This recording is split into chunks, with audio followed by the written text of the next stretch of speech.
ആഹാരം കാണുമ്പോ എനിക്ക് ആക്രാന്താണല്ലോടാ തെണ്ടി. പതുക്കെ, ഒരു തമാശ പറയാൻ സമ്മതിക്കില്ലെന്ന് വെച്ചാൽ. എന്നെ അടുക്കള വശത്തിരുത്തി ചോറ് തന്നപ്പോ നീ ഒരു വാക്ക് ചോദിച്ചാ? തെറ്റായി പോയി. അതൊക്കെ പോട്ടെ. ഇവിടുത്തെ ഉണക്കമാന്തള് പോലെ ഇരിക്കുന്ന വേലക്കാരി ഉണ്ടല്ലോ, അവളുടെ ഒരു ഒടുക്കത്തെ നോട്ടവും ഒരു മുടിഞ്ഞ പ്രേമവും. ഞാൻ ആരാണ് അവളുടെ വിചാരം? നീ എന്നൊന്നും മിണ്ടാതിരിക്കണേ. നിനക്ക് ഹിന്ദി അറിയൂ?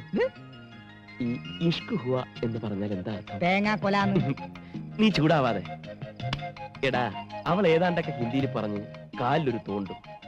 ഈ അരിച്ചാക്കിൽ ഹുക്കിട്ട് പിടിക്കുന്ന പോലെ എന്റെ ദേഹം ഐസ് പോലെയായി. എന്തായാലും ഈ പ്രേമത്തിന് ഭാഷയില്ലാത്തതുകൊണ്ട് ഒരു കാര്യം പിടികിട്ടി, അവൾക്ക് എന്നോട് പെരുത്ത് ഇഷ്ടമാണ്. അങ്ങനെ മാട്ടുപ്പെട്ടിയുടെ തെരുവിൽ ഓടിക്കളിച്ചു വളർന്ന ഞാൻ ആദ്യമായി ഒരു ബംഗ്ലാവിൽ അന്തി ഉറങ്ങാൻ പോകുന്നു. അവന്റെ ഇരിപ്പ് കണ്ടില്ലേ? നീ ഇതൊരു പെയ്യില്ലേ? ചട്ടി നോക്കി കണ്ടില്ല, ജോലിക്കാരി കിടക്കുന്നത് നോക്കി അവിടെയും കണ്ടില്ല. അപ്പൊ ഞാൻ നിരൂപിച്ച് നീ ഇവിടെ തന്നെ കാണുമെന്ന്. അല്ല, ഞങ്ങൾ ഇങ്ങനെ ഓരോ വീട്ടുകാര്യങ്ങൾ പറഞ്ഞിരിക്കാ. നീ കൂടുതൽ കോനായിരിക്കണ്ട.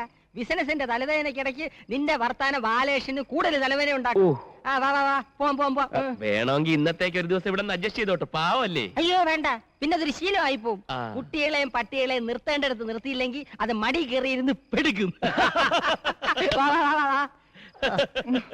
ഒരു മണ്ണുണ്ണി തന്നെ. ചിരിക്കണ്ട, ദൈവം ഒരാള് മുകളിലുണ്ട്. ഇതിന് നീ അനുഭവിച്ചില്ലെങ്കിൽ